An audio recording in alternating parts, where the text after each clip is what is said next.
มื้อนี้เป็นวันที่12เนาะวันอาทิตย์เจ้าปี2026เป็นสนทนาตามการเป็นภาษาลาวขอเชิญเอื้อยอันนั้นจิสมพร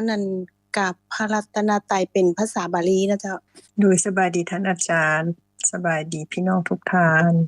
นะโมตัสสะภะคะวะโตอะระหะโตสัมมาสัมพุทธัสสะนะโมตัสสะภะคะวะโตอะระหะโตสัมมาสัมพุทธัสสะนะโมตัสสะภะคะวะโตอะระหะโตสัมมาสัมพุทธัสสะอะระหังสัมมาสัมพุทโธภะคะวาพุทธังภะคะวันตังอภิวาเทมิสวากขาโตภะคะวตาธัมโมธัมมังนามัสสามิสุปฏิปันโนภะคะวะโตสาวกสังโฆสังฆังนามามิสาธุขอเชิญน้องสิงห์หรือน้องพงษ์เนาะโดยขอบใจเอื้อยจิสมพรเจ้าขอกราบพระรัตนตรัยเป็นภาษาลาวเจ้าขอนอบน้อมแด่พระผู้มีพระภาคเจ้าพระองค์นั้นซึ่งเป็นผู้ไกลจากกิเลสตรัสรู้ชอบได้โดยพระองค์เองพระผู้มีพระภาคเจ้าเป็นพระอรหันต์ดับไฟกิเลสไฟทุกข์ทั้งสิ้นตรัสรู้ชอบได้โดยพระองค์เองข้าพเจ้าขออภิวาทพระผู้มีพระภาคเจ้าผู้รู้ผู้ตื่นผู้เบิกบานพระธรรมเป็นพระธรรมเป็นคำที่พระผู้มีพระภาคเจ้าตรัสไว้ดีแล้วข้าพเจ้าขอนมัสการพระธรรมพระสงฆ์สาวกของพระผู้มีพระภาคเจ้าเป็นผู้ปฏิบัติดีแล้วข้าพเจ้าขอนอบน้อมแด่พระสงฆ์สาธุสาธุสาธุเจ้ามื้อนี้เป็นสนทนามื้อนี้มีผู้ใดมีประเด็นที่จะอยากรู้ว่าพิเศษบ่ได้ถามจะมาถามท่านอาจารย์หรือว่าเฮาจะต่อตัวเก่าที่แล้วนี่ขอเชิญเลยเจ้าพี่น้องในกลุ่มเฮาเลยเจ้าทุกคนเลยว่าเอาอยากได้ประเด็นใดเป็นพิเศษบ่เจ้าโดยสบายดีสิงต่อตัวเก่าก่อนก็ได้เอื้อยต่อตัวเก่าก็คืออันนั้นเอื้อยแม่เอื้อยสะคอนเอื้อยใหญ่เฮาเนี่ยเพิ่นว่าคือสะสมไปที่จะกิจสุดท้ายนะเฮาอยากจะมาสนทนาแล้วก็ไต่ตองเพื่อจะไปให้มันสะสมไปกิจสุดท้ายซึ่งกิจสุดท้ายนี่สำคัญหลายเนาะสำคัญหลายคือเฮาถ้าเฮาได้ร่วมกันไต่ตองพิจารณาก็คือต้นไม้ที่เฮาเอาเชือกดึงข้างนึงให้มันเนิ่งๆลงถ้าหากว่าลมบ่หรือหยังมาหากบ่มั่นคงคือเวลาหมดมันนั้นไหม้ลมมันก็จะเนิ่งไปทางนั้นเลยเนาะแต่ถ้าหากเขาบ่ดึงเนิ่งไปทางนั้นเลยถ้าหากเกิดพายุเกิดหยังมามันก็ต้องไป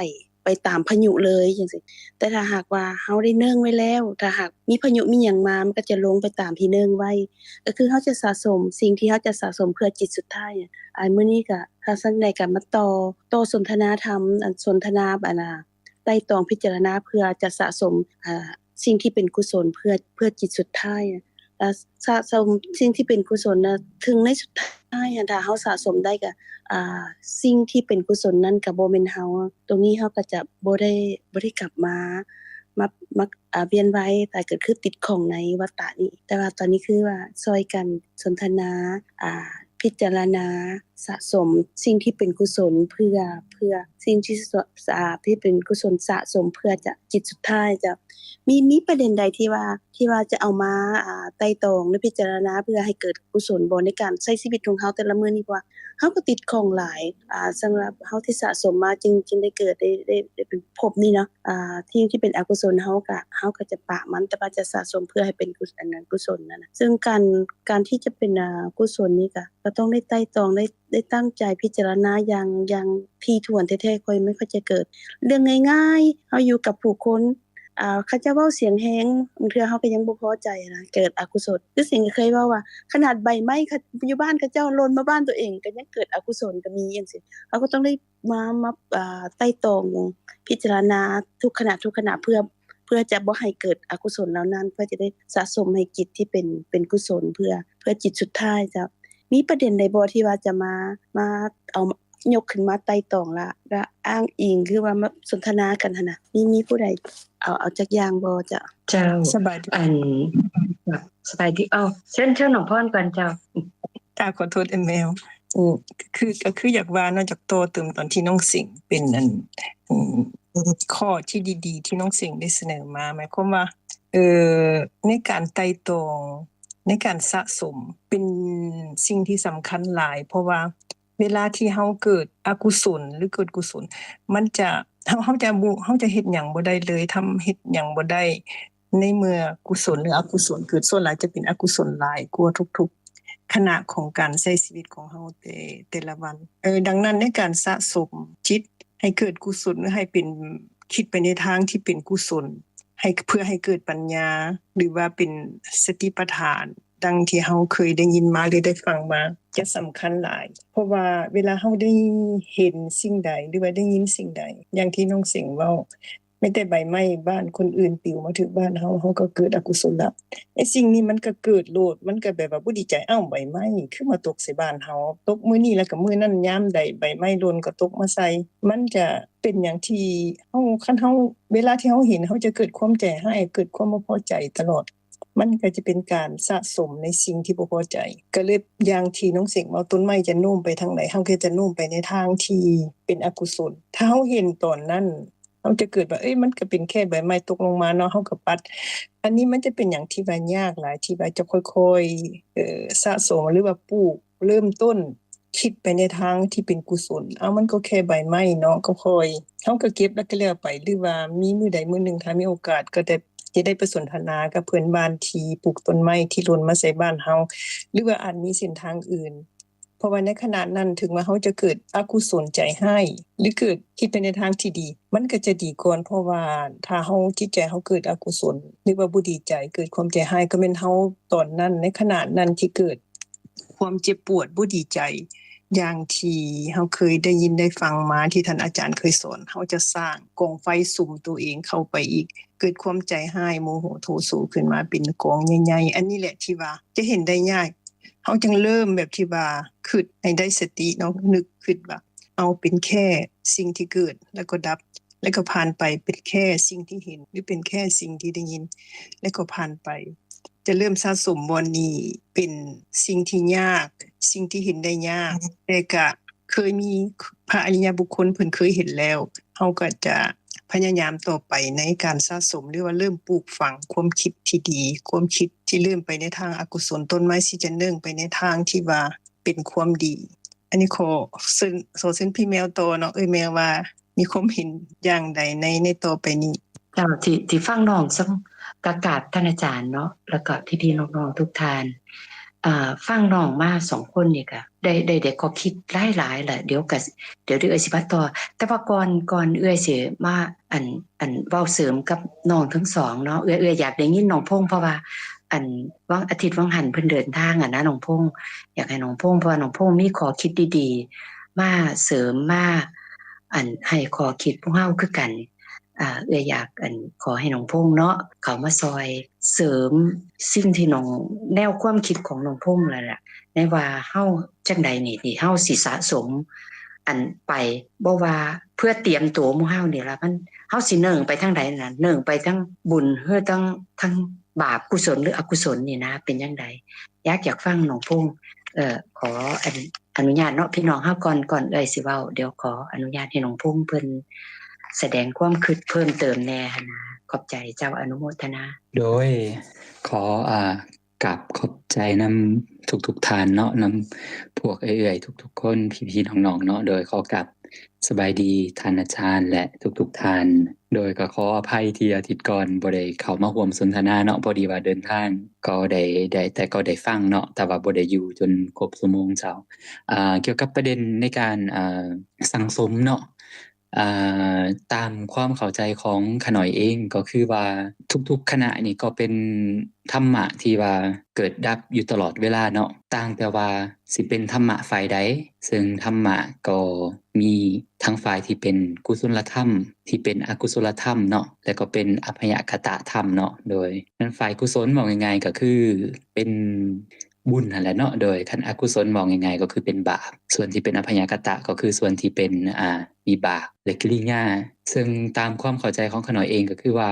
ทุกๆสภาพธรรมที่เกิดขึ้นณขณะนี้ก็เป็นผลจากการสะสมมาจากขณะก่อนๆแน่นอนว่าที่เฮาเว้ากันเนาะปัจจุบันนี้ก็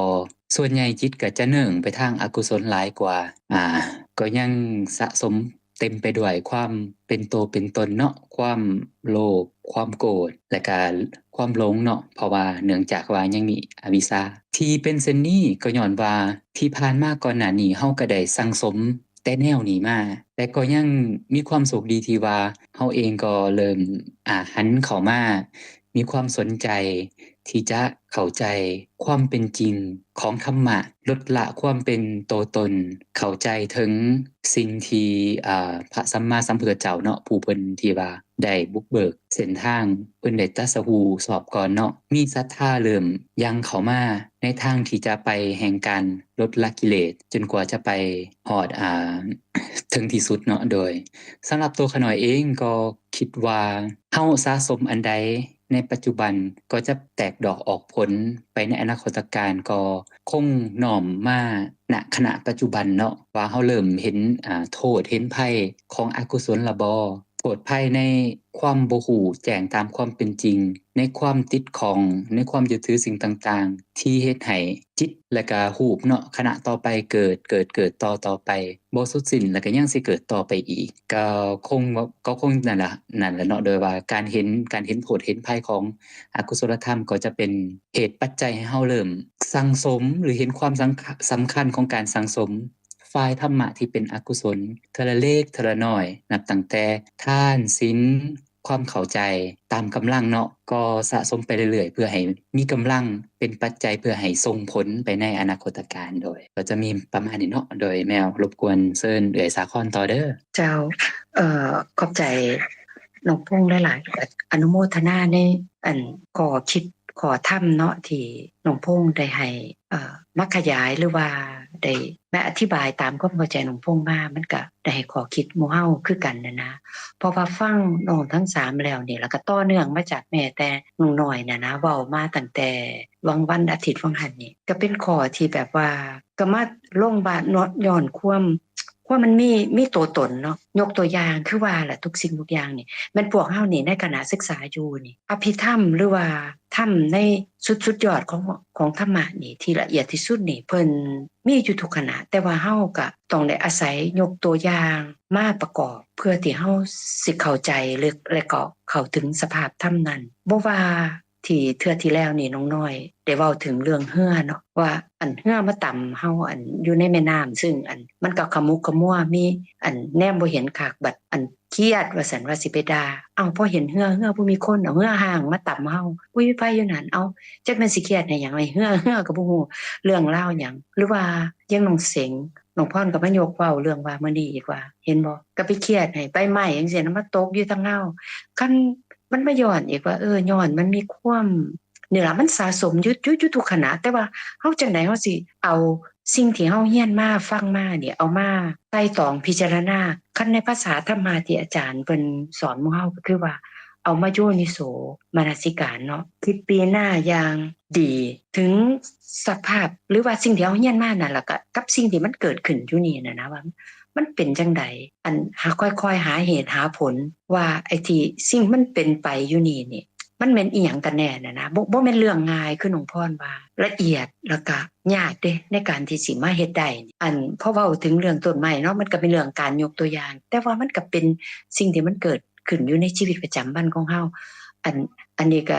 เว้ามาแล้วก็คิดพ่อเจ้าของเพราะว่ามันมีเพื่อนบ้านเฮาก็มักต้นไม้แต่ว่าเพื่อนบ้านเฮาเพิ่นบ่มักเฮาก็ปลูกกกไม้ไว้แต่นี่มันก็เนิ่งไปหาเพิ่นจริงๆเฮือนเพิ่นก็บ่มีหยังกลายเป็นว่าเฮือนเฮายามโดยเฉพาะแม่นร้อนๆจังซี่ห่มมาเนี่ยมันก็เติงไปใส่เฮือนเพิ่นแต่ว่าเพิ่นก็บ่เคยคิดว่าเพิ่นได้ห่มไม้นี่ได้อากาศได้อีหยังไปจากเฮือนเฮาเด้ก็เพิ่นก็สูญว่าใบไม้ไปปลิวใส่เฮือนเพิ่นก็มาไว้เฮือนเฮาเอาหมากไม้หล่นไปใส่บ้านเพิ่นก็ย้านไปโลนใส่หัวหลานเพิ่นจังซี่น่ะนะก็คิดไปเฮาก็คิดอยู่สิ่งที่เฮาคิดว่ามันเป็นเฮามองการคิดนี่มันบ่คือกันเลยในแต่ละคนมันก็ย้อนมาอีกว่าเฮาสะสมมาบ่คือกันการพิจารณาบ่คือกันเฮาก็ย้อนมาใส่ธรรมะที่พวกเฮาเรียนมาว่านี่เนาะแต่ละคนเพิ่นสะสมมาคือกันบ่คือกันอีหลีพอเฮามาคิดตรงนี้ได้คิดแค่ตรงนี้ล่ะเฮาก็สิเกิดความว่าใจเฮาก็สิเย็นลงแทนที่สิว่าเฮาสิไปเครียดให้เพิ่น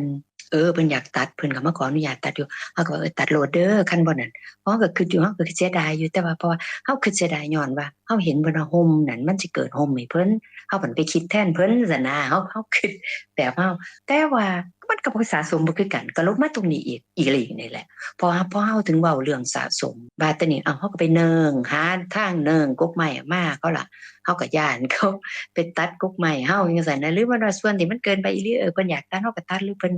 ให้ไม่เฮาตัดให้เฮาก็ตัดจังซี่น่ะนะเฮาก็เสียดายแต่ว่าเฮาก็คิดอยู่โอ๊ยเพิ่นคือสิฮ้อนเนาะแต่ก็ตามเพิ่นมักจังซั่น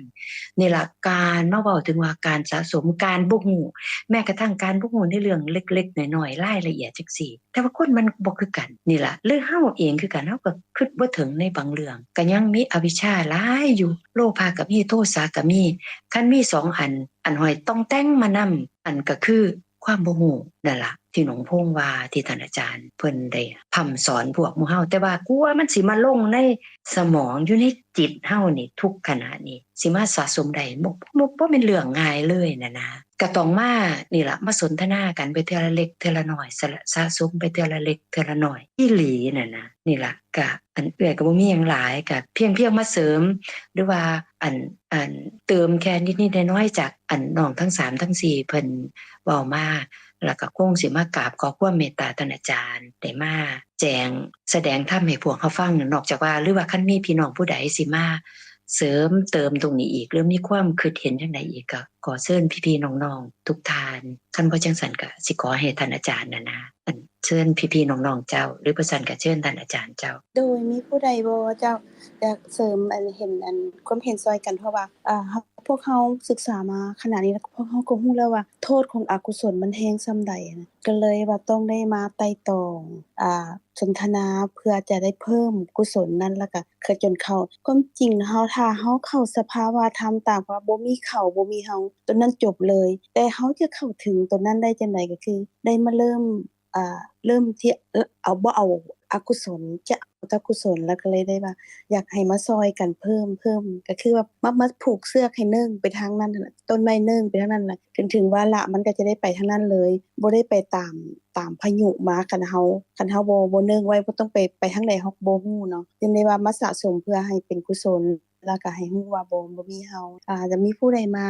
เพิ่มเติมบ่เพื่อว่าซอยกันพิจารณาไตร่ตรองให้เข้าถึงจุดที่ว่าเป็นสิ่งที่ประเสริฐที่สุดที่เฮาจะเอาได้น้องนายมีหยังบ่เพิ่มเติมจักหน่อยบ่ผู้ใหม่สุดฮัลโหลนายได้ยินบ่โอเคบ่ถ้าบ่มีหยังจ้ะถ้าฟังจากกันอื่นเลยค่ะอาจารย์จ้ะโดยขอเชิญผู้อื่นเด้อถ้าหากมีจะบ่มีก็จะได้ขอเรียนท่านอาจารย์นะจ๊ะขอเชิญทานนางต้องเสงมีความเข้าใจในสภาพธรรมจังไดที่ได้ฟังพวกเอื่อยๆเฮาเว้ามาแล้วมีหยังสิเสริมเติมขึ้นให้เกิดความเข้าใจเพิ่มขึ้นก็เชิญโดยขอบใจท่านอาจารย์ที่ให้โอกาสข้าน้อยก็เห็นแต่ว่าการดำเนินชีวิตประจำวันเฮานั่นแหละถ้าเฮาเห็นการเกิดดับว่ามีบ่มีเขาบ่มีเฮาตรงนี้มันจบเลยทุกอย่างเลยจ้ะแต่ว่าจะเฮ็ดตรงนี้น่ะเพิ่มขึ้นได้จังได๋น่ะก็คือต้องได้มาเบิ่งแต่ละมื้อของเฮาส่วนเราจะต้องเริ่มมาล่ะเพื่อเป็นความที่บ่ประมาทก็ต้องเริ่มให้เข้าใจว่าอกุศลมันโทษส่ำใดอันตรายส่ำใดล่ะอกุศลน่ะมันดีส่ำใดแล้วเฮาก็ได้มาฝึกได้มาสนทนาแบบนี้ล่ะท่านอาจารย์เพื่อจะให้เข้าถึงว่ากุศลนั้นก็บ่แม่นเฮาตรงนี้ล่ะก็น้อยยังบ่ทันได้คิดออกว่าจะมาเพิ่มเติมจังได๋คงเชิญท่านอาจารย์นั่นล่ะเจ้าอกุศลทานนางต้องเสงเว้าเมื่อกี้นี่อกุศลเป็นเฮาบ่อกุศลก็บ่แม่นเฮาแต่มันอันตรายอยู่เพราะว่าเฮาเห็นกุศลเกิดขึ้นเป็นเฮาเห็นนั่นน่ะตอนนี้นะท่านอาจารย์เห็นอกุศลเป็นเฮาเห็นกุศลก็เป็นเฮาเห็นตัวนี้อันตรายหลายการที่ว่าเห็นกุศลในความเห็นกุศลนั้นเป็นเฮาเห็นนั่นน่ะซึ่งยังมีเฮาอยู่ตลอดเลยจ้ะกุศลก็เป็นเฮาบ่กุศลบ่เป็นเฮามันเกิดขึ้นแล้วก็ดับบ่ดับทุกขณะเลยเกิดขึ้นแล้วก็หมดทุกขณะเลยท่านอาจารย์อกุศลส่วนเครียดให้ใบไม้นั่นเป็นเฮาบ่เป็นเฮาอกุศลใบไม้ก็บ่เป็นเฮาแม่นบ่ โดยขาน้อยใบไม้ก็บ่แม่นเฮาอกุศลก็บ่แม่นเฮา แล้วเฮาสิไปเครียดให้อีหยังบาดนี้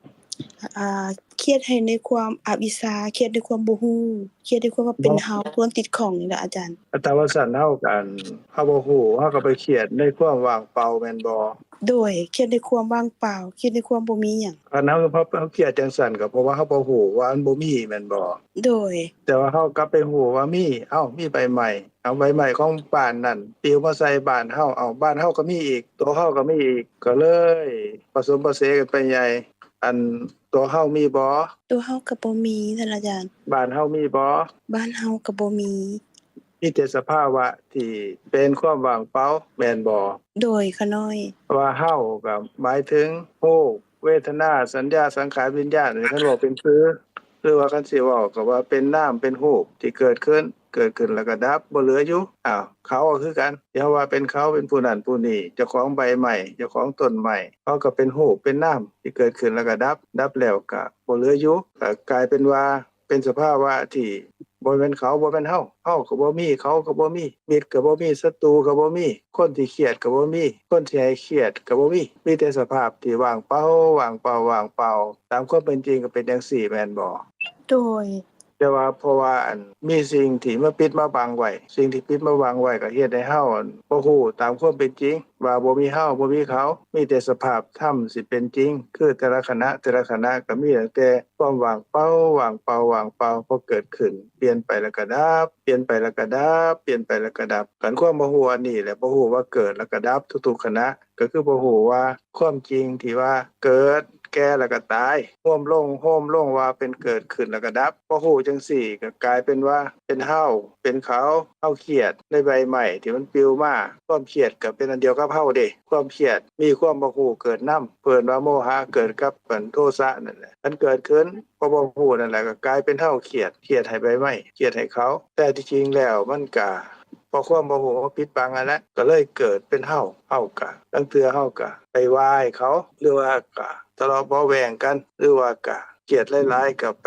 ทำร้ายร่างกายกันหรือว่าขาดพยาบาทกันต่อไปอีกก็เพราะว่ามีเขามีเฮาเพราะเฮาบ่ฮู้ตามความเป็นจริงเด้ก็มีอวิชชานั่นแหละหรือว่าโมหะนั่นแหละอันนี้ก็เป็นชื่อธรรมะเด้เป็นชื่อซื่อๆแต่ว่าโดยสภาพที่มันเกิดขึ้นนั่นก็เพราะว่ามันเกิดขึ้นตอนใดเฮาบ่ฮู้ว่าบ่มีเฮาบ่ฮู้ว่าเป็นสภาพที่ว่างเปล่าฮู้ว่าเป็นเขาฮู้ว่าเป็นใบไม้ฮู้ว่าเป็นของบ้านเขาปลิวมาใส่บ้านเฮาความเครียดความโกรธเกิดขึ้นนั่นแหละเกิดขึ้นขณะที่เกิดขึ้นนั่นแหละเพิ่นว่ามีเหตุโมหะหรืออวิชชาอันนี้เป็นชื่อธรรมะแต่ว่าโดยสภาพที่มันก็เกิดขึ้นตามธรรมดาของมันเพราะหยังเพราะบ่ฮู้ว่าแต่ละขณะนี้เกิดแล้วก็เปลี่ยนไปแล้วก็ดับคือเกิดแล้วก็ดับเกิดแล้วก็ดับเด้เฮาก็บ่ฮู้ที่นี่ขั้นฮู้ตามความเป็นจริงฮู้ว่าจังได๋ฮู้ว่าแต่ละขณะนี้ก็เกิดแล้วก็ดับอีหยังแล้วเกิดแล้วก็ดับความโกรธเกิดขึ้นความโกรธก็บ่แม่นเฮาเด้ความโกรธก็เป็นสิ่งที่เกิดกับจิตก็บ่เป็นจิตแต่มันอาศัยกันเกิดขึ้นแล้วมันก็ดับไปแล้วมันก็บ่เหลืออยู่บ่แม่นเฮาถ้าเราฮู้ตามความเป็นจริงว่าแต่ละขณะนั้นมีแต่เกิดแก่แล้วก็ตายเกิดแล้วก็ดับเกิดแล้วก็ดับจังซี่ทุกๆขณะน่ะขณะที่เฮาเห็นใบไม้เกิดขึ้นแล้วก็ดับเห็นใบไม้แล้วว่ามันเป็นใบไม้เข้ามาในบ้านเฮาความโกรธเกิดขึ้นคันบ่ฮู้ตามความเป็นจริงว่าความโกรธเป็นความโกรธเกิดกับจิตแล้วก็ดับไปคันบ่ฮู้จังซั่นก็กลายเป็นว่าเฮานี่ล่ะบ่พอใจเครียดแค้นเขียดคมให้เขาก็เป็นเฮาเป็นเขาจังซี่เพราะหยังเพราะว่าเฮาบ่ฮู้ว่ามันเกิดขึ้นแล้วมันก็ดับไปแต่ละขณะเด้อันแม่นนั่น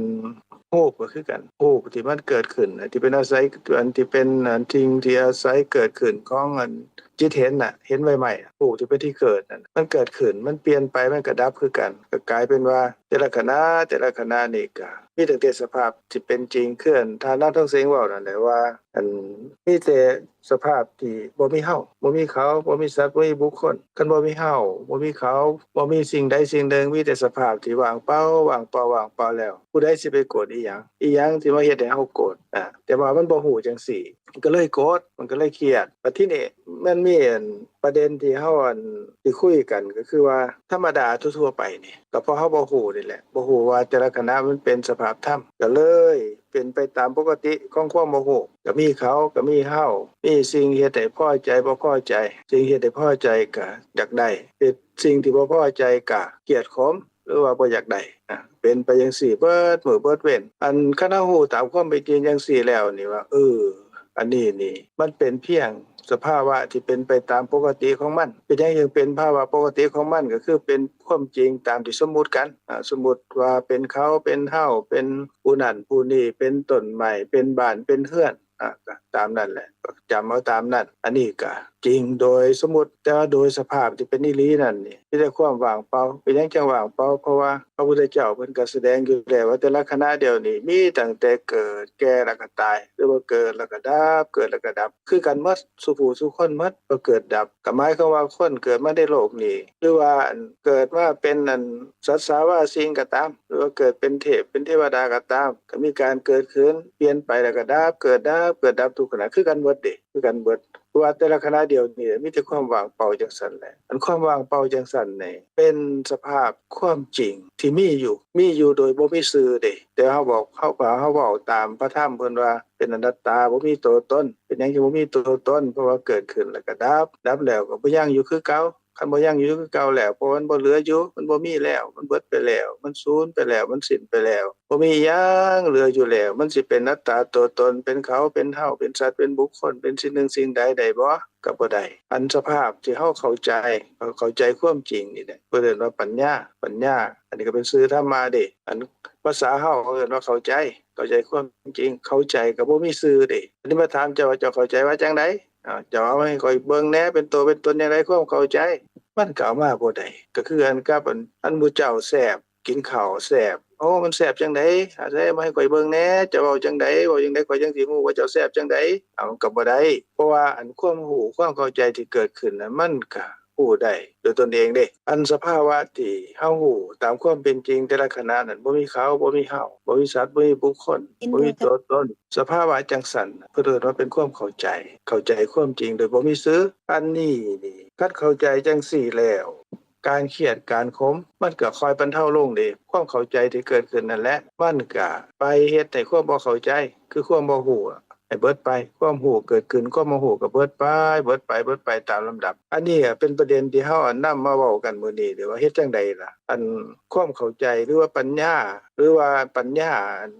สัมมาทิฏฐิหรือว่าความเห็นถูกเนี่ยมันได้ที่เพิ่มขึ้นคันเฮาสิเว้าตามความเป็นจริงเด้อในชีวิตประจำวันของเฮานี่แหละในโลกมนุษย์ที่เฮาเห็นอยู่ซุมื้อนี่แหละหรือโลกใดก็ตามเอาเป็นว่าชีวิตประจำวันก็แล้วกันอันนี้มันเป็นห้องปฏิบัติธรรมเด้ปฏิบัติธรรมจังได๋ปฏิบัติธรรมว่าแต่ละขณะที่ชีวิตประจำวันเฮาอยู่เฮาสิประกอบกิจการงานหรือเฮาสิเรียนหนังสือก็ตามเฮาสิมีกิจวัตรอื่นๆก็ตามหน้าที่การงานใดๆก็ตามทำมาค้าขายอันใดๆก็ตามเฮาก็เห็นเฮาก็ได้ยินได้กินลิ้มรสถูกต้องสัมผัสนึกคิดเด้บ่เกินไปกว่านี้ดอกอันมื้อเช้ามาฮอดเดี๋ยวนี้นี่อันที่เฮาเห็นเฮาได้ยินได้กินลิ้มรสถูกต้องสัมผัสนึกคิดแต่ละขณะนั้นมันยังบ่หรือว่าเมื่อกี้นี่ก็ตามได้ยินท่านทั้งหลายเว้าอธิบายความเข้าใจในธรรมะที่ได้ยินนำกันนี่มันเหลือบ่ผู้ได้ยินแล้วก็ไปคิดนั่นมันเหลือบ่คิดแล้วมาได้ยินอีกได้ยินนั่นมันเหลือบ่หรือว่าเจ้าเลี้ยวไปเห็นหม้องนั้นหม้องนี้นี่มันยังบ่หรือว่ายุงมากัดก็ดีร้อนก็ดีหนาวก็ดีมากระทบกายนั่นยังบ่ตกลงว่าบ่มีหยังที่เหลืออยู่เด้แล้วก็ต่อไปจากนี้การได้ยินเกิดขึ้นมันสิยังบ่เกิดขึ้นแล้วมันก็บ่ยังมันก็ดับแต่ละขณะที่เฮาหัวลมเกิดขึ้นนั่นก็มีน้ำมีรูปนี่แหละน้ำรูปค่ะคันแยกออกไปก็ว่าเป็นขันธ์5ในตัวเฮานี่แหละตัวเฮาก็คือรูปแล้วก็ความรู้สึกเอิ้นว่าเวทนาความจำเอิ้นว่าสัญญาสิ่งที่ปรุงแต่งจิตเพิ่นเกิดว่าสังขารปรุงแต่งให้ดีใจเสียใจสอบบ่สอบเข้าใจบ่เข้าใจเอิ้นว่าสังขารและสภาพรู้เพิ่นเอิ้นว่าวิญญาณโฮมลงแล้วก็เป็นน้ำกับรูปเกิดขึ้นหัวอารมณ์แล้วก็ดับเกิดขึ้นหัวอารมณ์แล้วก็ดับแต่ละขณะก็เป็นจังซี่มีแต่ความว่างเปล่าบ่มีเฮาอันนี้คือความจริงบัดที่นี่จังใดล่ะจังใดเฮาจึงสิสะสมไอ้มันเกิดขึ้นทีละเล็กทีละน้อยให้มันเนิ่งไปในทางที่เฮาเสือกผูกยอดนั้นไว้ว่าซั่นเถาะเอาเสือกผูกยอดไม้ไว้ก็ดึงมาซอยกันดึงตอนนี้พวกเฮาก็มีทานนางทองเสงทานนางสาครทางนางศรีสมพร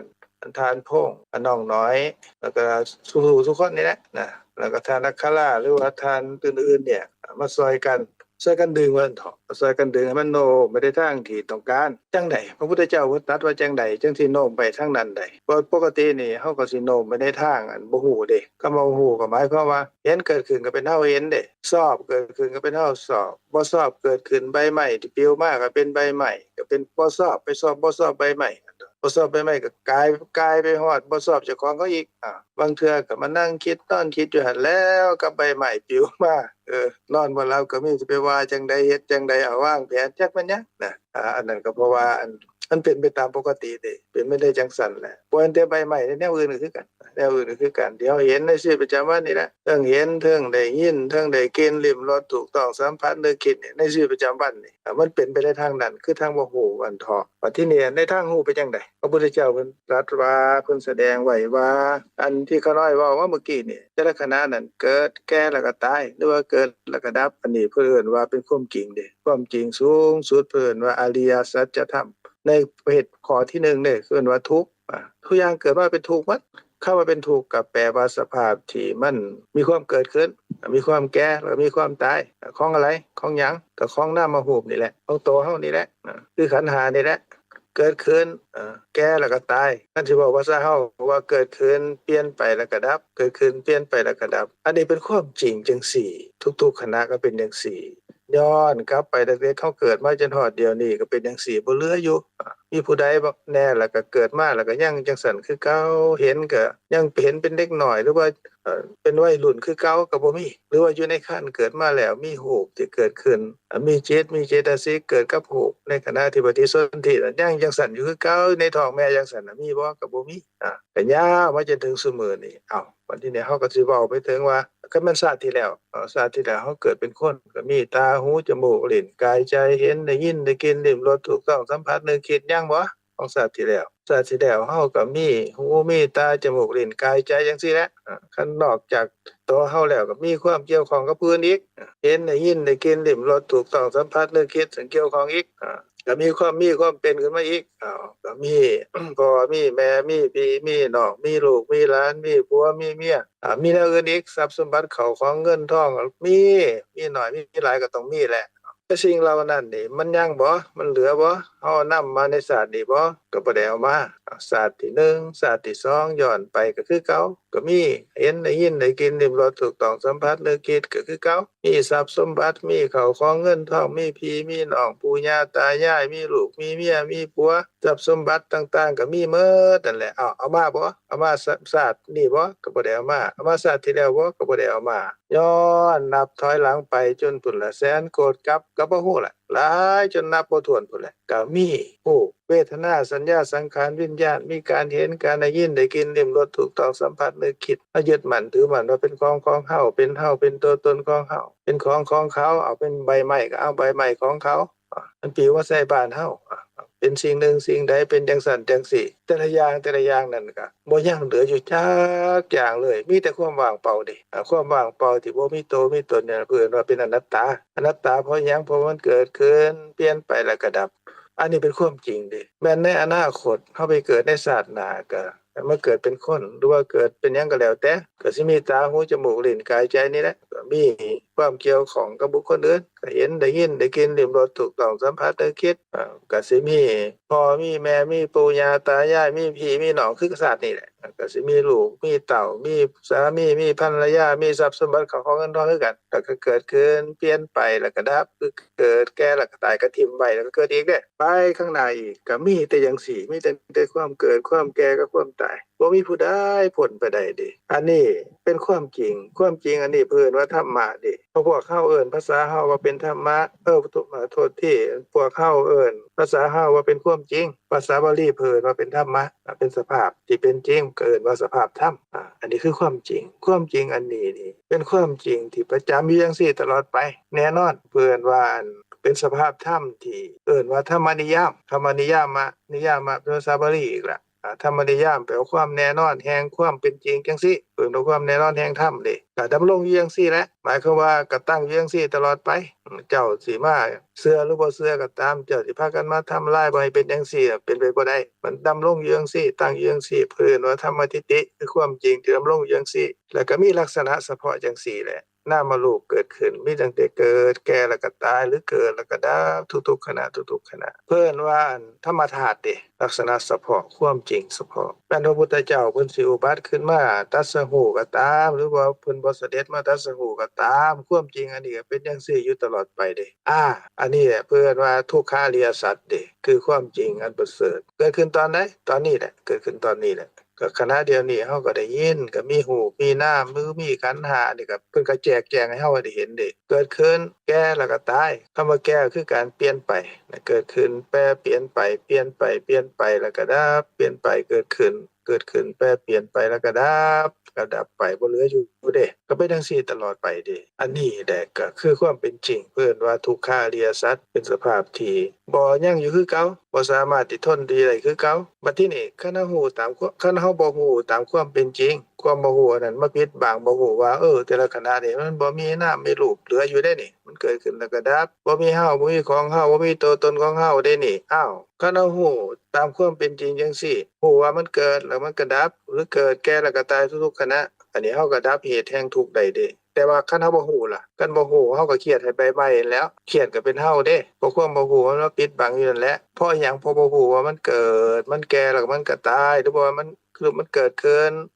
แล้วก็ดับเกิดแล้วก็ดับบ่เหลืออยู่เป็นสภาวะธรรมเป็นความจริงจังซี่อันความบ่ฮู้ว่ามันเกิดแก่แล้วก็ตายหรือว่าเกิดแล้วก็ดับนั่นน่ะเพิ่นว่าเป็นเหตุแห่งทุกข์เด้เหตุแห่งทุกข์ก็คือติดของต้องการก็เป็นเฮาอันบ่ถูกใจก็เป็นเฮาก็อกุศลเกิดสะสมมาเด้สะสมในจิตแล้วเด้อแม่นเข้าไปเฮ็ดไปด่าเขาไปฆ่าไปแกล้งนั่นนี่ขึ้นมาก็เป็นอกุศลกรรมขึ้นมาอีกแล้วบัดทีเนี่ยก็สะสมในใจนั่นแหละก็ได้ผลของอันกุศลอกุศลนั่นแหละเพิ่นว่ากุศลวิบากอกุศลวิบากนั่นก็สินำไปสู่ความเกิดความแก่กับความตายเกิดแล้วตายตายแล้วเกิดเกิดแล้วตายตายแล้วเกิดบ่จบบ่สิ้นเด้เพราะหยังเพราะว่าบ่ฮู้ว่าขณะนี้นี่บ่มีเฮาคันสิดับความเกิดความแก่ความตายความทุกข์ในวัฏฏะก็ต้องดับเหตุแห่งทุกข์คือความบ่ฮู้นี่อันนี้วิธีการบัดทีนี้ทางที่นำไปสู่การดับเหตุแห่งทุกข์นี่ก็คือฮู้ตามความเป็นจริงในขณะนี้ว่าเกิดแก่แล้วก็ตายทุกๆขณะนี้เป็นโทสะเกิดก็ดับบ่เหลืออยู่แต่ละขณะเกิดขึ้นเห็นเกิดขึ้นได้ยินได้กลิ่นลิ้มรสถูกต้องสัมผัสนึกคิดแล้วก็สอบบ่สอบเกิดขึ้นแล้วก็ดับบ่เหลืออยู่เป็นจังซี่แต่ละขณะการเฮาฮู้ว่าแต่ละขณะเดียวนี้บ่มีเฮาหรอกเขาก็บ่มีสัตว์บุคคลตัวตนก็บ่มีมีแต่ความเป็นอนัตตาเพราะว่าเกิดขึ้นแล้วก็ดับไปความรู้ความเข้าใจอันนี้เกิดขึ้นความบ่รู้ความบ่เข้าใจน่ะก็เบิดไปเด้ความเข้าใจผิดความเห็นผิดว่ามีเฮาของเฮาตัวตนของเฮานั่นก็สิเบิดไปตามความเข้าใจผิดว่าเป็นเฮาของเฮาตัวตนของเฮาคันเข้าใจถูกแล้วความเข้าใจผิดนั่นก็เบิดไปจนบ่เหลืออยู่เด้เฮายึดมั่นถือมั่นว่ากายนี่เป็นตัวตนของเฮาพิจารณาแล้วเกิดความเข้าใจนั่นก็บ่แม่นเฮาเด้ความเข้าใจเกิดขึ้นแล้วก็ดับคือกันแต่ว่าความเข้าใจนั้นก็สะสมในจิตในขณะนั้นความเข้าจิตนั้นเกิดขึ้นแล้วก็ดับไปก็สะสมในจิตในขณะต่อๆไปเพิ่มขึ้นเกิดความเข้าใจเพิ่มขึ้นทีละเล็กทีละน้อยเด้ความเข้าใจเพิ่มขึ้นทีละเล็กทีละน้อยจนเข้าใจอย่างแจ่มแจ้งแดงแจ๋เลยก็ความเข้าใจผิดเห็นผิดก็หมดไปโดยบ่เหลือก็เห็นว่ากายนี่เป็นธรรมะเป็นสภาวะที่เป็นจริงก็คือมีแต่ความว่างเปล่าบ่มีเฮาบ่มีเขาบ่มีสัตว์บ่มีบุคคลใดๆเขาก็บ่มีเฮาก็บ่มีมิตรก็บ่มีศัตรูก็บ่มีเพราะเฮาก็บ่มีเด้มีแต่สภาวะธรรมที่เป็นจริงความเข้าใจอันนี้ก็บ่แม่นเฮาคือกันเพราะว่ามันเกิดขึ้นแล้วมันก็ดับเป็นธรรมะบ่ว่านอกเหนือกฎเกณฑ์ที่ว่าเป็นธรรมะแม่นความมันบ่เข้าใจโมหะหรือโทสะหรือโลภะเกิดมันก็บ่เป็นเฮาเด้มันก็เป็นสิ่งที่เกิดกับจิตเกิดขึ้นแล้วก็แปรเปลี่ยนไปแล้วก็ดับเกิดแล้วก็ดับผู้ว่าทางดีก็ตามทางชั่วก็ตามบ่แม่นเฮาเป็นสภาวะที่เกิดกับจิตก็เกิดขึ้นพร้อมกับเป็นสิ่งที่เกิดกับจิตนั่นแหละก็ดับพร้อมกันก็บ่เหลือคือกันอันใดล่ะสิเป็นของเฮาเป็นตัวตนของเฮาอันใดล่ะสิเป็นของเขาเป็นตัวตนของเขาเป็นสัตว์เป็นบุคคลเป็นสิ่งหนึ่งสิ่งใดมีบ่บ่มีแต่ความจริงจังซี่อันที่ข้าน้อยเว้ามาทั้งหมดที่เป็นสื่อของธรรมมาเด้จังใดล่ะจังสิเข้าใจพระพุทธเจ้าเพิ่นตรัสว่าอันนึงเฮาได้ฟังแล้วได้เข้าใจได้ฟังแล้ว ความเป็นจริงว่าเป็นจังซี่ละก็พิจารณาไตร่ตรองเด้พิจารณาไตร่ตรองภาษาบาลีเพิ่นว่าโยนิโสมนสิการแปลว่า พิจารณาไตร่ตรองด้วยความใส่ใจโดยเหตุโดยผลพิจารณาแล้วพิจารณาอีกคันพิจารณาความเข้าใจก็เกิดขึ้นเพื่อเอิ้นว่าปฏิปติก็หน่อยเว้าให้ฟังเมื่อกี้ว่าคือแต่ละคณะเดียวนี่ก็เป็นห้องทดลองเด้เพื่อเป็นห้องปฏิบัติการห้องปฏิบัติการเพื่อสิเห็นสภาพธรรมเด้ได้ยินเขาน้อยเว้าสิ่งที่ปรากฏทางหูการได้ยินในขณะได้ยินนั่นมันก็มีขันธ์5ได้เกิดหม้องที่เกิดการได้ยินหรือโสตวิญญาณเพิ่นก็เอิ้นว่าเป็นกลุ่มของรูป10รูปกลุ่มของรูป10รูปนั่นก็เป็นโสตวัตถุแปลว่าที่เกิดของจิตอันนั้น10รูปด้วยกันก็มีดินน้ำลมไฟสีกลิ่นรสโอซาจักขุประสาทรูปแล้วชีวิตรูปอันนี้ก็เป็นซื่อๆก็บ่ต้องกังวลดอกขน้อยเว้าให้ฟังซื่อๆก็สิมีเสียงที่ปรากฏเป็นรูปภายนอกนี่ในขณะที่เกิดของจิตที่เรียกว่าโสตวัตถุที่เกิดของการได้ยินน่ะยังบ่ทันดับโสตวิญญาณคือสภาพได้ยินทางหูก็เกิดขึ้นพร้อมกับเจตสิกซึ่งเกิดกับจิตเอิ้นพระผัสสะเจตสิกกับเจตสิกอื่นๆน่ะกระทบอารมณ์มาโฮมกันเข้ามันเข้าก็ได้ยินเสียงได้ยินแล้วมันเกิดขึ้นแล้วมันก็ดับเด้ดับแล้วก็บ่เหลืออยู่ก็หมดไปหายไปสิ้นไปว่างเปล่าบ่มีเฮาของเฮาตัวตนของเฮาที่ได้ยินเด้ได้ยินก็เป็นได้ยินบ่มีเจ้าบ่มีข่อยอยู่ในหันบ่มีทานบ่มีขน้อยอยู่ในหันเลยหรือว่าเสียงที่ได้ยินนั่นก็เป็นอารมณ์ซื่อๆบ่แม่นเสียงผู้ใดผู้หนึ่งเด้เป็นสิ่งที่ปรากฏแล้วก็บ่แม่นสภาพที่ได้ยินเด้คนละอย่างกันได้ยินก็เป็นได้ยินสิ่งที่ถูกได้ยินก็คือเสียงนั่นก็บ่แม่นอันเดียวกันตกลงว่าบ่มีทานบ่มีขน้อยแทรกอยู่ในหันเลยเด้อันนี้ความเป็นจริงเป็นจังซั่นจากนั้นแล้วนี่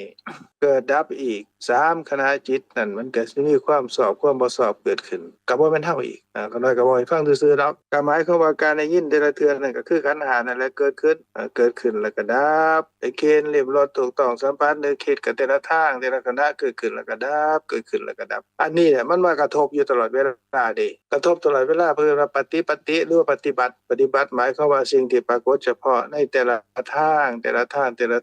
เกิดขึ้นแล้วก็ดับเกิดขึ้นแล้วก็ดับเฮาพิจารณาไตร่ตรองให้เกิดความเข้าใจตามความเป็นจริงตามที่พระพุทธเจ้าเพิ่นแสดงว่าเป็นอริยสัจแต่ละขณะนั้นก็คือเกิดแก่แล้วก็ตายเกิดขึ้นแล้วก็ดับของขันธ์5นี่แหละแต่ละทางแต่ละขณะนี่แหละทางตาทางหูทางจมูกทางลิ้นทางกายทางใจแต่ละขณะนี่แหละขันธ์5นั่นน่ะเกิดขึ้นแปรเปลี่ยนไปแล้วก็ดับอันนี้ก็เป็นทุกข์เด้เป็นสภาวะที่บ่คงที่อย่างเก่า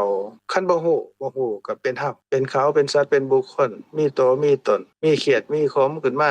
มีดีใจเสียใจเพิ่มขึ้นมาอีกบัดที่นี่คันฮู้ตามความเป็นจริงว่ามันเกิดแล้วก็ดับเป็นเพียงสักแต่ว่าสิ่งที่เกิดแล้วก็ดับบ่เหลืออยู่ทีละเล็กทีละน้อยความเข้าใจอันนี้เกิดขึ้นเพราะการพิจารณาความเป็นจริงตามที่เว้ามานี่มันก็สิค่อยเพิ่มขึ้นทีละเล็กทีละน้อยอันหมู่เจ้าปลูกต้นไม้ปลูกต้นไม้นั่นไปปลูกแล้วมันก็ออกเบี้ยแล้วมาแล้วมันก็ค่อยเจริญเติบโตขึ้นทีละเล็กทีละน้อยอันมีบ่ต้นไม้หมู่เจ้าปลูกปุ๊บนี่มันก็สิโอ้ยบักม่วงก็ออกดอกออกผลทันทีเลยอันถ้าอันนั้นเสราลักษณ์นี่เพิ่นปลูกทุเรียนปลูกปุ๊บปลูกมื้อนี้มื้ออื่นมันสิเกิดขึ้นเต็มที่บ่มันสิออกอันหน่วยมาให้กินบ่ก็ค่อยสะสมไปทีละเล็กทีละน้อยทีเล็กทีน้อยหรือว่าลูกหลานเฮาที่เฮา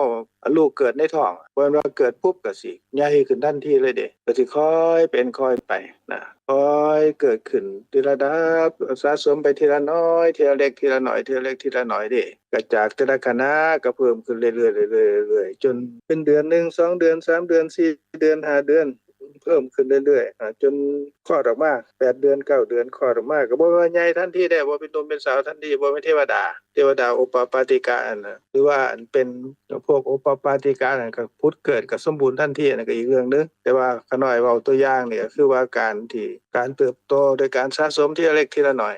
ออกมาเป็นเด็กน้อยแล้วก็ค่อยๆใหญ่ขึ้นเรื่อยๆจะมันใหญ่ยามใดเด้เฮาก็บ่ฮู้คือกันเลี้ยงไปเลี้ยงมาจนโอ้ยเมื่อยหลายเมื่อยอ้อยม้อยล่ะอันเฒ่าแม่ถามเฒ่าแม่เบิ่งว่าเราเลี้ยงลูกมานี่ลูกเราออกมาปุ๊บนี่เราโอ้ยเห็นทันทีว่าใหญ่เป็นหนุ่มเป็นสาวบ่ได้จะมันใหญ่ยามใดค่อยเลี้ยงไปเรื่อยๆ เลี้ยงข้าวเลี้ยงน้ำสะสมไปเรื่อยๆก็เติบโตขึ้นไปเรื่อยๆเรื่อยๆเด้อันนี้จนใหญ่จนเป็นหนุ่มเป็นสาวสามารถหากินได้การสะสมความเข้าใจถูกความเห็นถูกก็คือกันก็เกิดขึ้นด้วยการพิจารณาไตร่ตรองทีละเล็กทีละน้อยทีละเล็กทีละน้อยความเข้าใจก็สิเพิ่มขึ้นความเข้าใจเพิ่มขึ้นนั้นความบ่เข้าใจความเข้าใจผิดเห็นผิดที่เคยเห็นอยู่นั่นมันก็สิหมดไปตามกำลังในที่สุดมันก็หมดไปโดยบ่เหลือเด้อันนี้แหละการสะสมความเข้าใจถูกความเห็นถูกคือสะสมปัญญานี่ก็ค่อยสะสมไปทีละเล็กทีละน้อยการที่เฮาได้ฟังความจริงแล้วพระพุทธเจ้าเพิ่นก็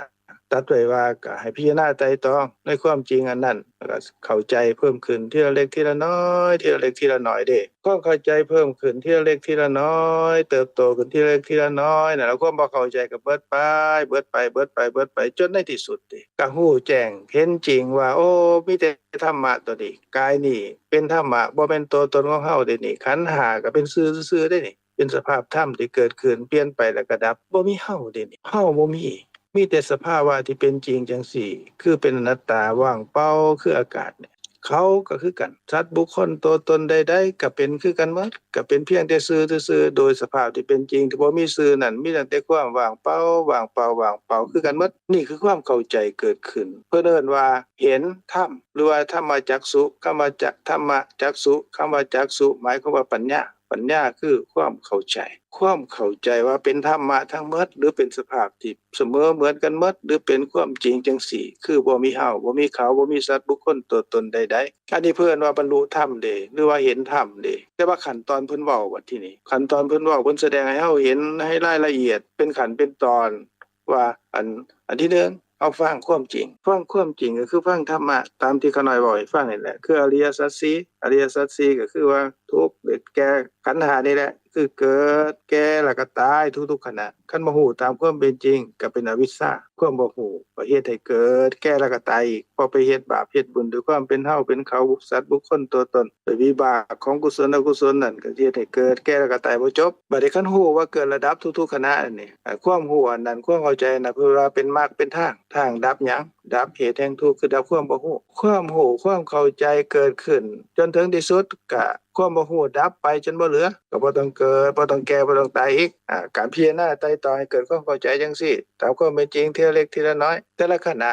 ะที่เห็นได้ยินได้กินลิ้มรสถูกต้องสัมผัสนึกคิดก็เข้าใจคือว่าสติระลึกรู้ได้ว่าเป็นเพียงสักแต่ว่าสภาวะธรรมเด้พอเฮาเข้าใจเพิ่มขึ้นแล้วก็สิฮู้ตามความเป็นจริงว่าโอ้มีแต่ธรรมะเด้นี่เขาก็บ่มีเฮาก็บ่มีสิ่งที่เฮาเห็นได้ยินได้กินลิ้มรสถูกต้องสัมผัสนึกคิดมันก็เป็นธรรมดาละมันเกิดขึ้นแล้วมันก็ดับก็บ่มีเนาะก็ค่อยเข้าใจเพิ่มขึ้นอันนี้เพิ่นว่าสติปัฏฐานนี่เป็นที่ตั้งของสติระลึกรู้สภาพความจริงว่าสภาพธรรมว่าเป็นจังซี่จากนั้นนั่นพิจารณาไตร่ตรองมีความเข้าใจเพิ่มขึ้นก็จะรู้จักว่านามรูปที่เกิดขึ้นในขณะที่เห็นได้ยินได้กินลิ้มรสถูกต้องสัมผัสนึกคิดเนี่ยมันบ่แม่นเฮาตัวนี้มันเป็นรูปเป็นนามมาโฮมมันเข้าซื่อทำกิจแล้วมันก็ดับบ่เหลืออยู่อันนี้เพิ่นว่าเป็นวิปัสสนาญาณน่ะคำว่าวิปัสสนาญาณแปลว่าความรู้ความเห็นอย่างแจ่มแจ้งเพิ่มขึ้นตามลำดับดิก็สิไล่ไปเรื่อยๆตามลำดับเห็นการเกิดการดับของนามรูปเสมอกันเหมือนกันหมดเกิดแก่แล้วก็ตายคือกันหมดมีแต่ความเป็นอนัตตามีแต่ความว่างเปล่าก็สิเห็นแจ่มเห็นแจ้งขึ้นไปอีกเรื่อยๆเห็นการเกิดการดับทุกๆขณะไปเรื่อยๆจนถึงที่สุดเด้การรู้และเห็นจังซั่นตามความเป็นจริงก็บ่ดีใจบ่เสียใจบ่มีเฮาในหันซ้ำกันกับเฮาเบิ่งละครหรือเบิ่งหมอลำหรือไปเบิ่งหนังก็ตามบ่มีเฮาในหันเด้ก็เห็นตั้งแต่สภาพที่เขาแสดงนั่นแหละเห็นไปมีแต่ตัวละครแสดงไปบ่มีเฮาบ่มีของเฮาตัวตนของเฮาในหันเลยปัญญาที่เพิ่นเห็นน้ำเห็นรูปเกิดขึ้นขณะได้ยินได้กินลิ้มรสถูกต้องสัมผัสนึกคิดแต่เพิ่นรู้ตามความเป็นจริงว่าโอ้เป็นธรรมะทั้งหมดเด้นี่อันนี้เพิ่นก็บ่ยินดียินร้ายเด้อันนี้เป็นเพิ่นว่าสังขารุปเปกขายานก็เป็นชื่ออีกแล้วก็ตามที่เขาน้อยเว้าให้ฟังนั่นแหละคอยเขาสะสมตามลำดับขึ้นแต่ว่าอันนี้เพิ่นแบ่งให้เห็นซื่อๆจากนั้นเพิ่นก็เห็นอย่างแจ่มอย่างแจ้งกันอีกปัญญาเกิดขึ้นอันนี้เพิ่นว่าสัจจานุโลมิกญาณเป็นการนั้น ความรู้ความเห็นนั่นเพิ่นน้อมนำไปสู่การที่ รู้แจ้งเห็นจริงว่ากายนี้บ่เป็นตัวตนของเฮาจากโลกียปัญญาเห็นนามรูปเกิดและก็ดับคำว่าโลกียแปลว่าการเกิดและการดับของนามรูปปัญญาเห็นการเกิดการดับของนามรูปแต่ละขณะว่าบ่มีเฮาอันนี้เพิ่นว่าโลกียปัญญาสัจจานุโลมิกญาณที่เกิดขึ้นใน3ขณะที่เกิดขึ้นบริกรรมอุปาจาระอนุโลมอันนี้ปัญญาสอดคล้องเข้าไปสู่ใกล้สิดับความเห็นผิดว่ากายนี้เป็นตัวตนของเฮาพออนุโลมญาณนี้เกิดขึ้นแล้วก็ดับไปก็ทิ่มการยึดมั่นถือมั่นนามรูปเป็นอารมณ์ไว้บ่เหลือแล้วเด้บัดโคตรภูญาณเกิดขึ้นก็หมายความว่าปัญญาที่กำลังสิข้ามพ้นจากความเป็นปุถุชนสู่ความเป็นพระโสดาบันนี่เกิดขึ้นโดยมีพระนิพพานเป็นอารมณ์นี่เป็นทิ่มนามรูปเป็นอารมณ์แล้วเกิดขึ้นดับไปเกิดขึ้นขณะจิตเดียวเด้ดับไปปุ๊บลงไปก็เนี่ยโลกุตตรปัญญาคือมรรคมีองค์8รวมลงเป็นหนึ่งเดียวเด้เป็นปัญญาดวงเดียวที่เกิดขึ้นคือความเห็นถูกต้องตามความเป็นจริงเรียกว่าสัมมาทิฏฐิคือปัญญาเจตสิกกันแหละแต่ว่าเกิดขึ้นที่มีความคมกล้าสุกงอมอย่างสูงสุดแล้วเปี้ยงเดียวเท่านั้นเองเกิดขึ้นขณะเดียวกับจิตดวงเดียวดับความเห็นผิดว่ากายนี้เป็นตัวตนของเฮาลงได้โดยเบ็ดเสร็จเด็ดขาดเลยเพิ่นเปรียบเสมือนกับว่าฟ้าผ่าลงต้นไม้บักใหญ่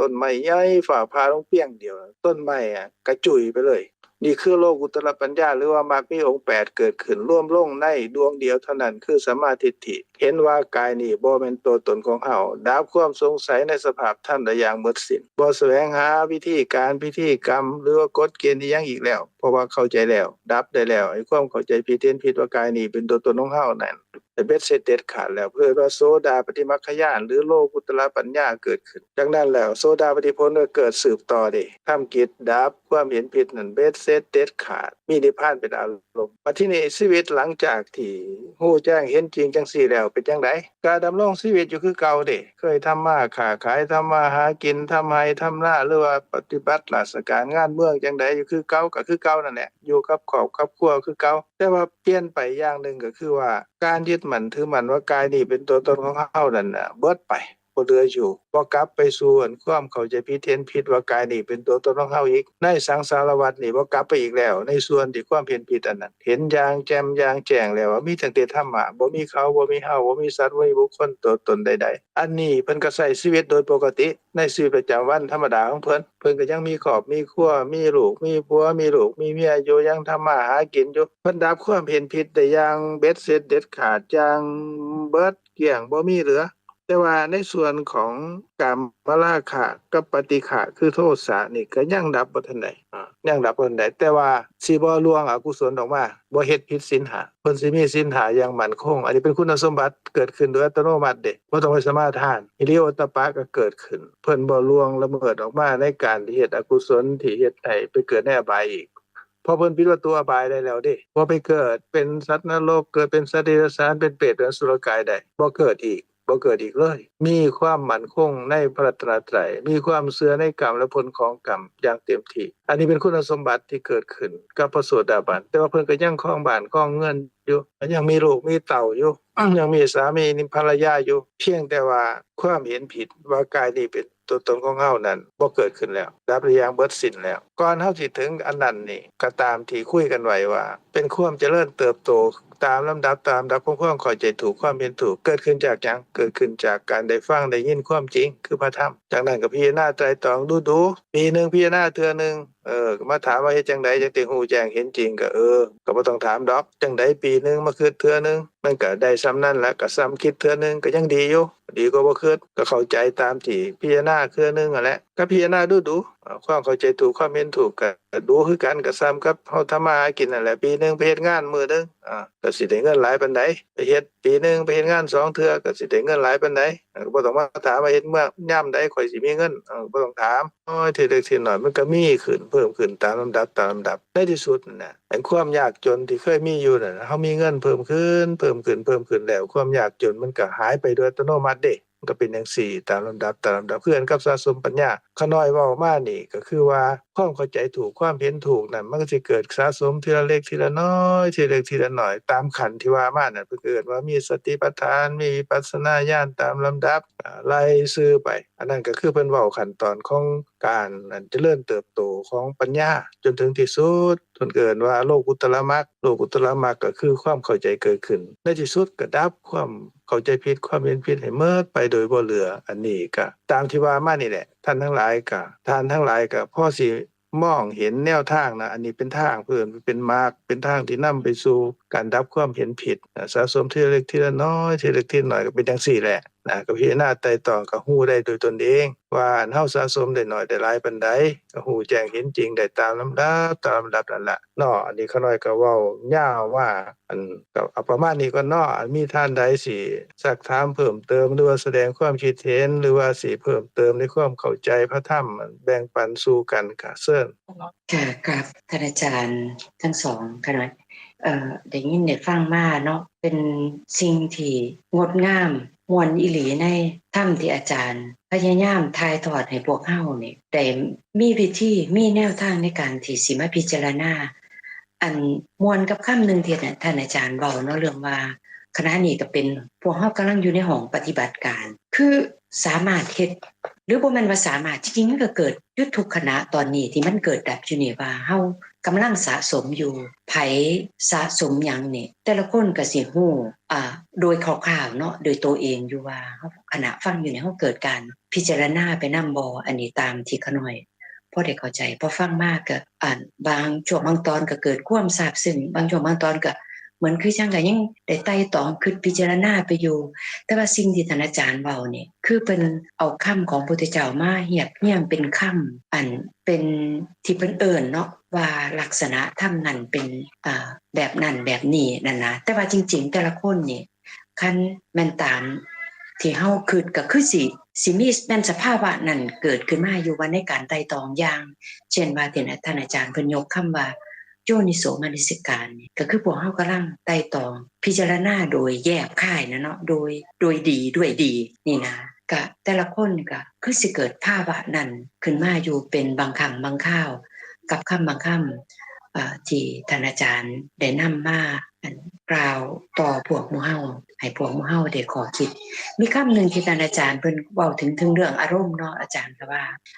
ยังเฮาเห็นจังซี่ใบไม้จังซี่ก็เป็นอารมณ์ก็คือสิ่งที่จิตเฮารับรู้เนาะบ่แม่นว่าอารมณ์ดีอารมณ์ร้ายจังซั่นน่ะนะอันนี้ขน้อยก็ขอกราบขออนุญาตท่านอาจารย์ว่าอธิบาย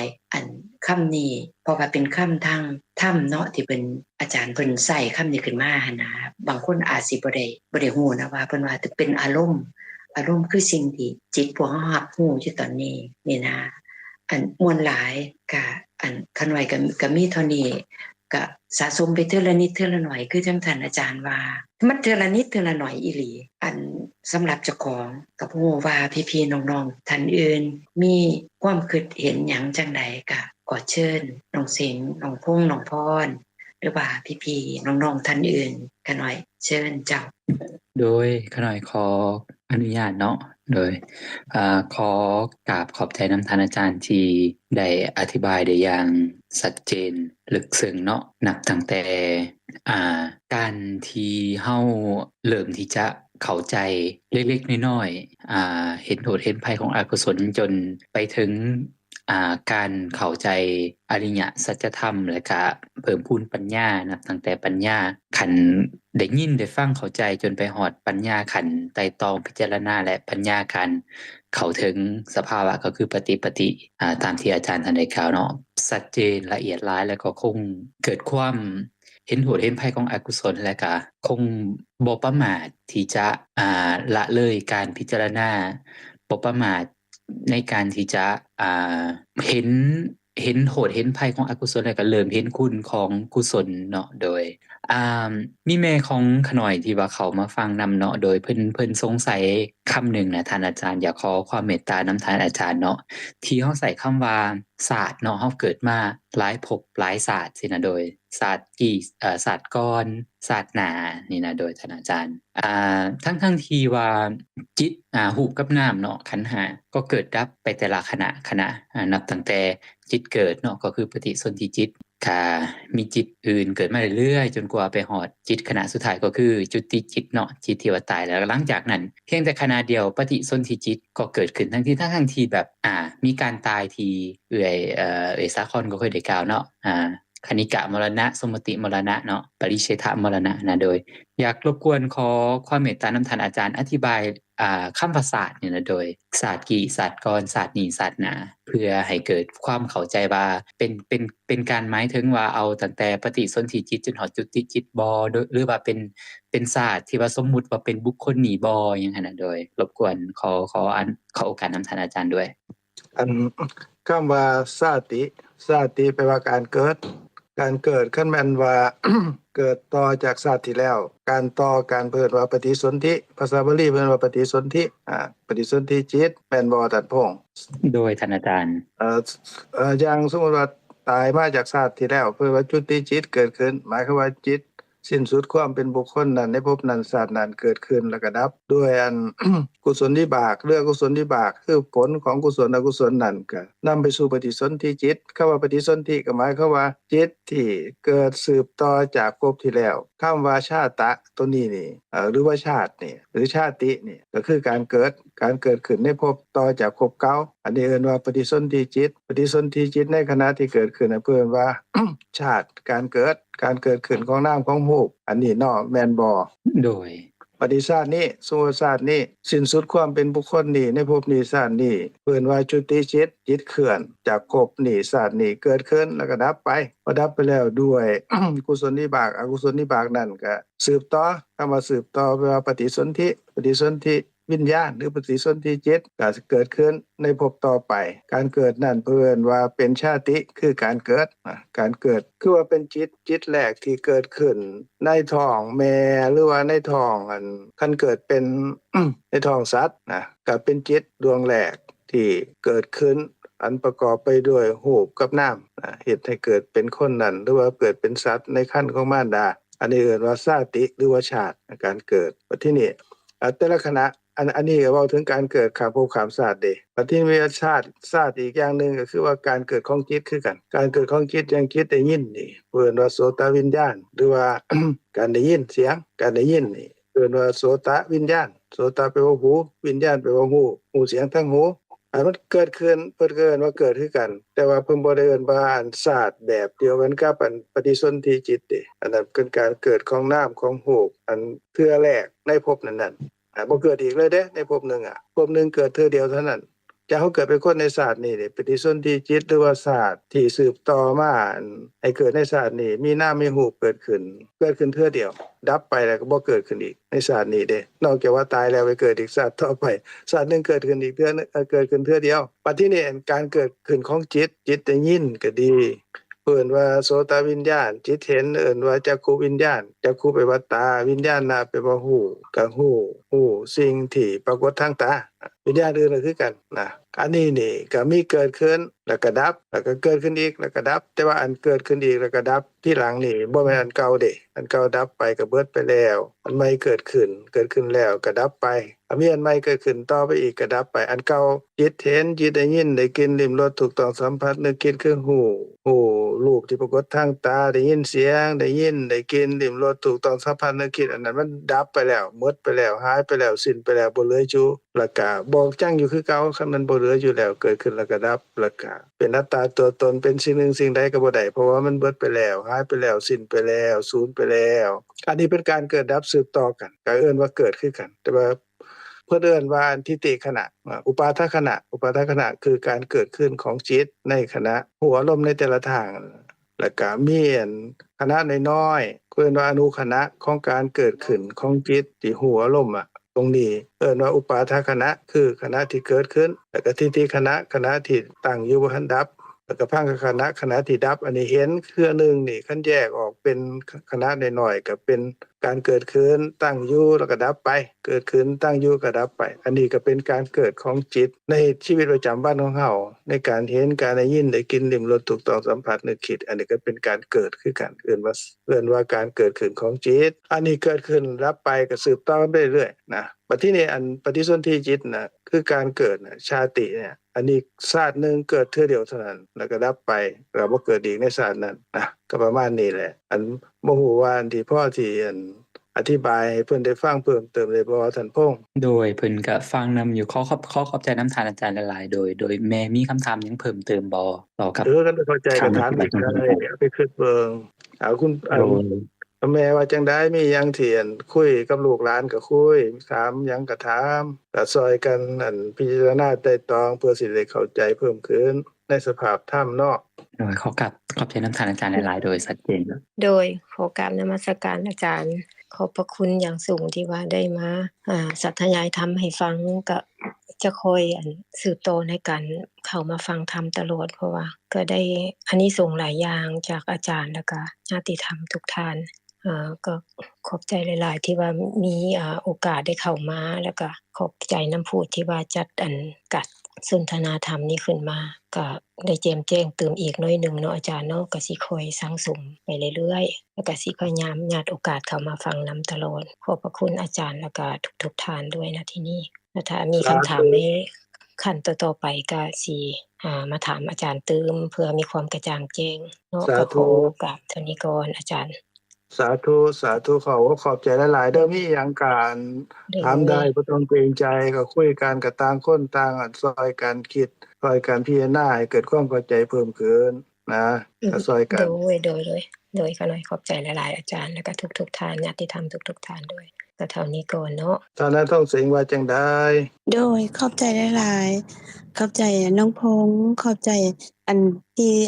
พงษ์เอาแม่เข้ามาฟังนำผู้ที่จะได้ช่วยกันไต่ตรองปรึกษากันสนทนากันแล้วก็ขอบใจเอื้อยสะคอขอบใจแม่หลายๆเจ้าเอื้อยเก่าที่ท่านอาจารย์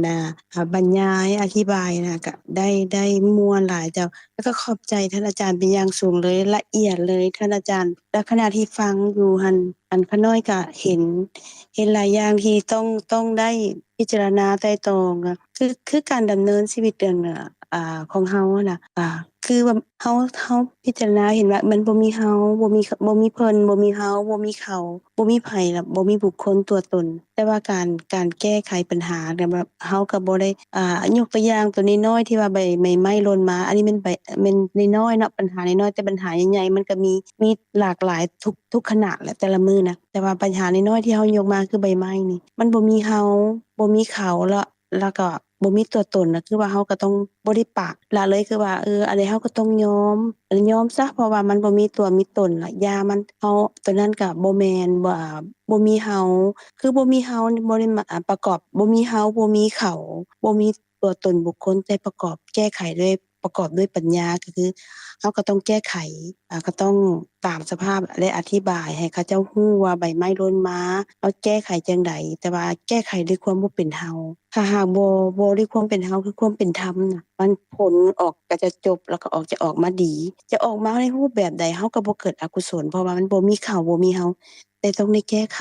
ในการดำเนินชีวิตของเฮาทุกอย่างได้แก้ไขหมดบ่ได้ปล่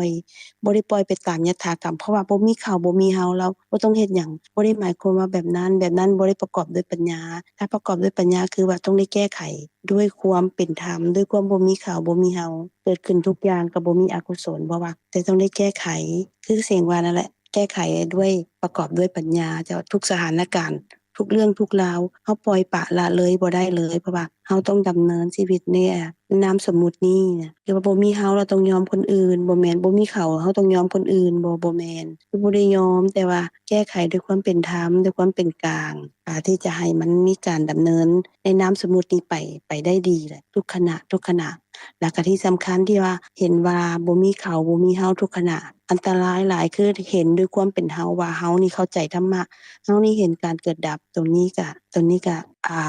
เป็นสิ่งที่ต้องได้ไต่ตรองเพิ่มทุกขณะคือกันจ้ะก็ขอบใจทุกท่านแล้วจะมีผู้ใดจะเพิ่มเติมบ่จ้ะขอเพิ่มเติมจากทานั่งท่องเสงว่า เพิ่นเข้าใจดีแล้วก็อันนำแง่คิดมุมมองอีกอย่างหนึ่งมาให้พวกเฮาได้เข้าใจตามความเป็นจริงว่าคันรู้สภาพธรรมตามความเป็นจริงจังซั่นแล้วก็บ่แม่นว่าเอาสิปล่อยวางไปตามยถากรรมแต่ว่าโดยสภาพของปัญญาที่เกิดขึ้นที่รู้ตามความเป็นจริงนั้นสิบ่เป็นประเภทที่ว่าเฮาสิปล่อยปละละเลยแต่ว่าปัญหาอิหยังเกิดขึ้นก็ต่างก็ล้วนที่เป็นธรรมะทั้งสิ้นเพิ่นเข้าใจตามความเป็นจริงจังซี่กับเฮาบ่ฮู้ตามความเป็นจริงแต่ว่าแก้ไขด้วยโลภะด้วยโทสะพอมีโมหะเกิดร่วมนำอันนี้มันก็สิแก้ไขบ่ได้เด้มันมีแต่สิเพิ่มอกุศลกรรมขึ้นไปอีกเฮาก็หนักก็มีปัญหากันหลายก็เฮ็ดไปในส่วนที่เป็นบาปเป็นกรรมนั่นอีกไปตามลำดับแต่ว่าคันปัญญาเกิดขึ้นนี่ก็สิแก้ไขด้วยความถูกต้องด้วยความเที่ยงธรรมก็รักษาความชอบธรรมถูกธรรมเป็นไปตามธรรมะยกตัวอย่างพระพุทธเจ้าเพิ่นตรัสรู้เพิ่นดับกิเลสได้หมดแล้วแทนที่เพิ่นก็สิบ่สนใจหยังเลยแต่ว่าเพิ่นก็ทำภารกิจซอยสัตว์โลกซอยบุคคลอื่นนี่โดยพระธรรมเวลาเพิ่นจำวัดหรือว่าเพิ่นบรรทมก็ประมาณ3ชั่วโมงเท่านั้นนอกนั้นเพิ่นก็เฮ็ดประโยชน์บำเพ็ญประโยชน์แก่สัตว์โลกทั้งเทวดาและมนุษย์ตลอดด้วยความบ่ติดของเด้ด้วยความรู้ตามความเป็นจริงเพิ่นปฏิสถานพระศาสนามีคนเข้ามาบวชหลายเพศหลายวัยหลายวรรณะคนดีก็มีคนบ่ดีก็มีเอาเฮ็ดถูกต้องก็มีบ่ถูกต้องก็มีก็เป็นภาระเพิ่นก็จัดการตามความเหมาะสมได้บัญญัติพระธรรมวินัยห้ามจังซั่นห้ามจังซี่แล้วก็ลงโทษผู้ที่ควรลงโทษยกย่องผู้ที่ควรยกย่องปฏิสถานพระศาสนาบัดทีนี้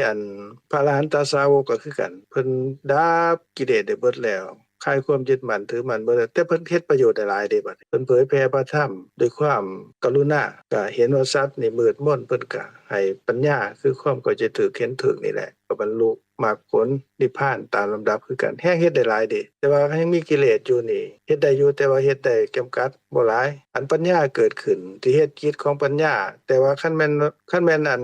เข้าใจถูกเห็นถูกแล้วเฮาบ่ช่วยบ่แก้ปัญหาอิหยังปล่อยไปตามยถากรรมอันนั้นบ่แม่นปัญญาเด้อันนั้นมันสิเป็น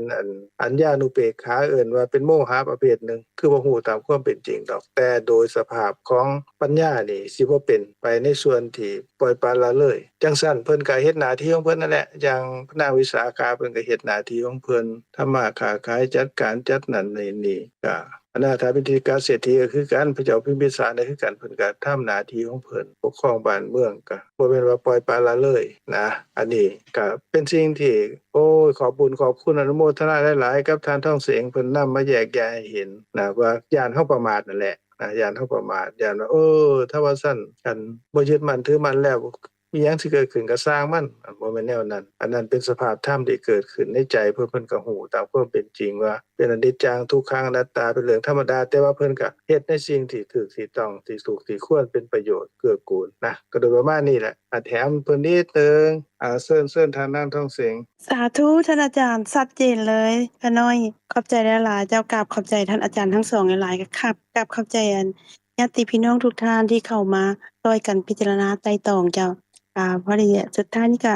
ขอให้เอื้อยนั่นละครเฮาแผ่เมตตาเนาะเอ้ยเนาะเจ้ากับขอบพระคุณและก็อนุโมทนาท่านอาจารย์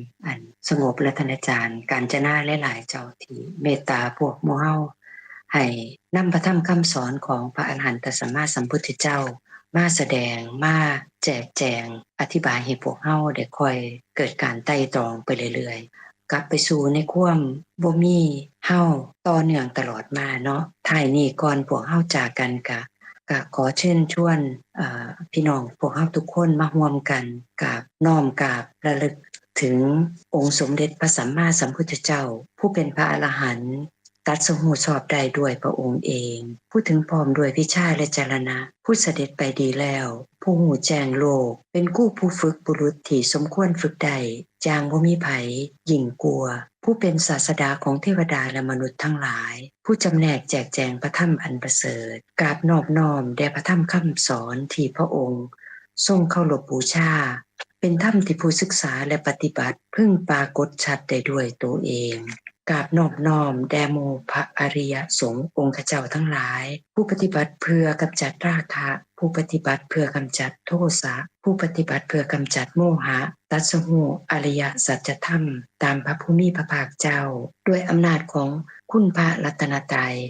ขอสัตว์ทั้งหลายที่เป็นเพื่อนทุกข์เกิดแก่เจ็บตายโดยกันทั้งหมดทั้งสิ้นจงเป็นสุขเถิดอย่าได้มีเวรแก่กันและกันเลยอย่าได้เบียดเบียนซึ่งกันและกันเลยอย่าได้มีความทุกข์กายทุกข์ใจเลยขอสัตว์ทั้งหลายมีความสุขกายสุขใจรักษาตนให้พ้นจากทุกภัยทั้งสิ้นเถิดข้าพเจ้าทั้งหลายขออุทิศส่วนกุศลที่ได้กระทำมาแล้วนี้แก่พ่อแม่ปู่ย่าตายายครูบาอาจารย์และผู้มีพระคุณของข้าพเจ้าทั้งหลายทั้งในปัจจุบันและอดีตอนันตชาติแก่ญาติพี่น้องมิตรสหายที่ล่วงลับไปแล้วตลอดทั้งเทวดาและอมนุษย์ทั้งหลายขอท่านทั้งหลายมีจิตโสมนัสและอนุโมทนาในส่วนกุศลเหล่านี้โดยเถิดกราบสาธุค่ะ สาธุขอบอกขอบใจทุกท่านอนุโมทนาทุกท่านพอกันใหม่อาทิตย์หน้าเด้อสบายดีสาธุ